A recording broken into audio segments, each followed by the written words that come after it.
Stephen A., when you look at this Knicks team, would you say they're closer to being one and done in the playoffs or reaching the Eastern Conference Finals? Well, I would say they're close to reaching the Eastern Conference Finals because I simply don't view anybody outside of Boston or Cleveland as a team that would beat them. But I find myself today looking at my buddy Brian Windhorst, and I'm pretty pissed off. I'm not happy. I'm not happy with him. I'm not happy with NBA aficionados. I'm not happy with the pundits. I'm not happy with anybody. We are not going to sit up here, even with the Knicks clearly being the third best team in the Eastern Conference, and sit up there and spray flowers and all of this other stuff on the New York Knicks. If you're the New York Knicks, listen, you're pissing me off. I'm really getting disgusted with this organization right now. The Windhorsts of the world, the Kendrick Perkins of the world. You see, ladies and gentlemen, their feelings, I didn't say their facts.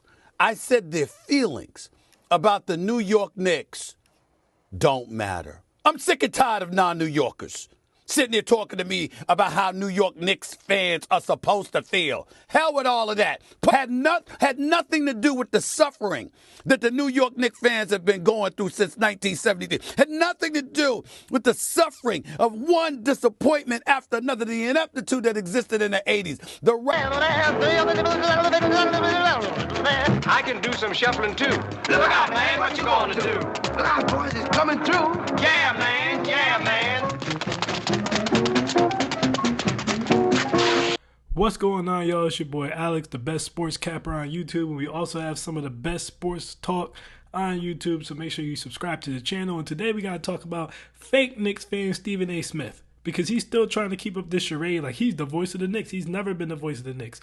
No Knicks fan has ever looked at Stephen A. and said he speaks for us, he represents us, he's the voice of us. As a matter of fact, we switched him out for Kendrick Perkins last year.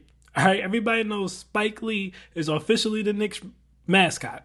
All right, then we've got Chris Rock, we've got Ben Stiller, we've got Fat Joe. We have a list of our other celebrities. Nowhere in there is Stephen A. No one cares what Stephen A. has to say. No one respects Stephen A., okay? Tracy Morgan picked up Kendrick Perkins in the fandom and brought him to the game, not Stephen A. So let's just cut the garbage, all right? The Garden doesn't care about Stephen A. I was there for the playoffs last year. Stephen A. didn't even show up, and when he did show up, he tried to sneak in, all right? Nobody cares about Stephen A., so let's just get that out there. But even deeper, the thing that makes it annoying is this Knicks for Clicks thing they do on the clown show that is First Take. At one point, First Take at least tried to take itself serious as a sports debate show. Now it's like they don't even try anymore. It's literally Knicks for Clicks. This entire discussion is stupid because it starts off with a stupid question. And that stupid question is, are the Knicks closer to a first round exit or the Eastern Conference Championship? Everybody knows the Knicks is not a first round exit team. So this question is dumb. The answer to the question is, well, they're closer to the Eastern Conference Finals. But to extend the segment off of a stupid question, now we have to make up some type of rant to go on about the New York Knicks. So now he makes up a rant. And he's like, oh, well, I'm pissed off at the Knicks because of here's the reasons I'm going to make up. What are you pissed off at the Knicks about? At the end of the day, the Knicks are better than every single team in the Eastern Conference except for the Celtics. They stand no chance at beating the Celtics. And that pains me to say because I can't stand the Ku Klux Klan Celtics, but it is what it is. They cannot beat the Celtics, at least not yet. But considering where the Knicks have come from and how long they've been bad and how much they have improved steadily every single year over the last 4 years, all right? They made the playoffs with Julius Randle and R.J. Barrett and stuff, and they got smacked by the Hawks. They took a year off, came back the next year, made the playoffs, beat the Cavaliers. Came back the next year, made the playoffs, beat the Sixers. Really should have beat the Pacers if it wasn't for injuries. And now they're the best team in the East outside of the Celtics. So what do you have to be upset about?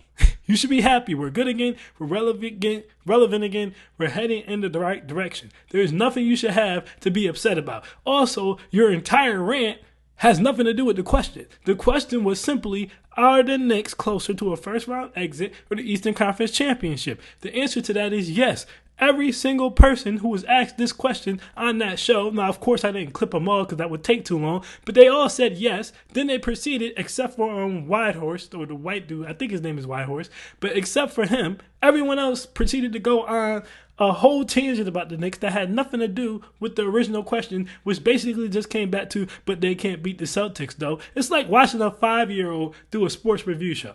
Like, why are you trolling? What are you trolling for? Just do sports analysts. And if you could throw in a few jokes, throw in a few jokes. Say something about that hairline. Say something about how you look like Elmo from Sesame Street. Something like that. Okay? But why are you trolling when you're talking about the team? It's annoying. And then to get into even further detail, he wants to talk about the Cavaliers. For the life of me, I cannot understand why anyone thinks the Cleveland Cavaliers are better than the New York Knicks.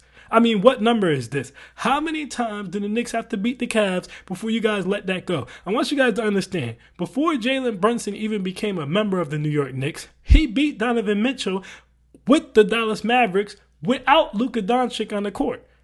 Let it breathe, run it back. He beat the Jazz with Donovan Mitchell without Luka Doncic on the court. And Donovan Mitchell at that time still had Rudy Gobert. Then they both come over to the East. Everybody's complaining because they're saying the Knicks should have got Donovan Mitchell and that Jalen Brunson was a secondary prize. And he proceeds to again eliminate Donovan Mitchell 4-1. I'm sorry. He eliminates him 4-1.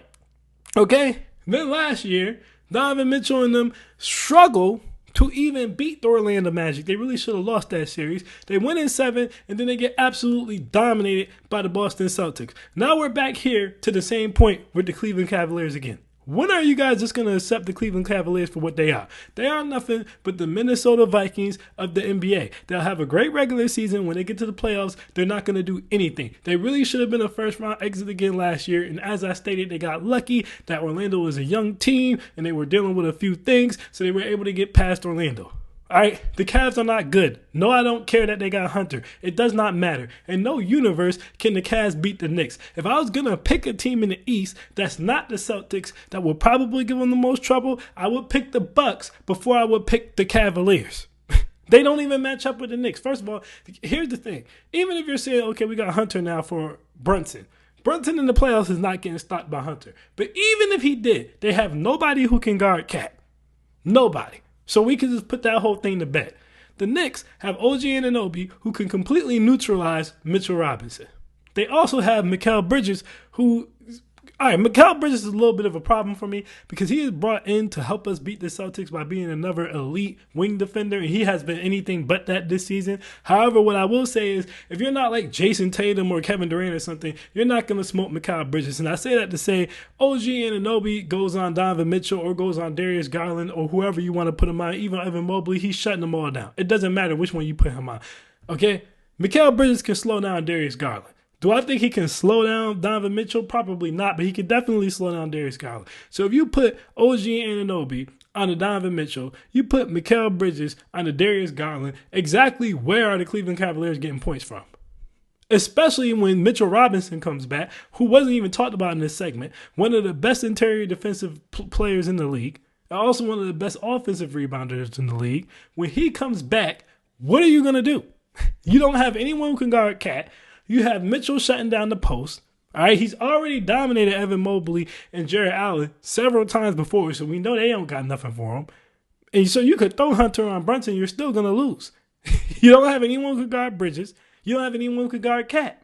So you're still going to lose. So I don't know where this Cleveland things come from. I don't understand how Cleveland gets hyped up every single year. They never do anything. They're not going to do anything this year.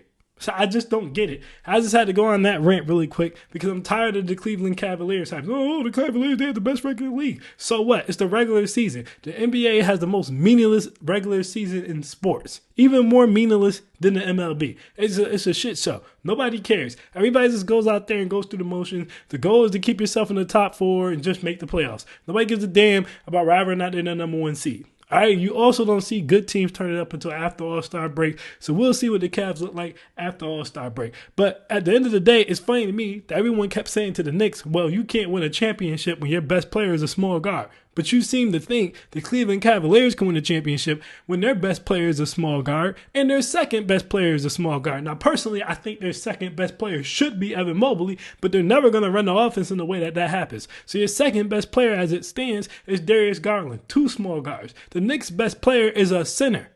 And Cat, who really should be a power forward. When Mitch comes back, he'll be back there. And then it's a point guard in Jalen Brunson. So how do you pick the Cavs to win this series? Everything ESPN says is just like, it's a complete contradiction of everything else. But either way, this is just Knicks for clicks. That's all it is. Stephen A. does the same thing. He puts on a whole minstrel show. You know, he starts shuffling it, chucking and jiving around. Like every time you say Knicks, he does this. I can do some shuffling too. Look out, man, what you gonna do? Look out, boys, it's coming through. Yeah, man, yeah, man.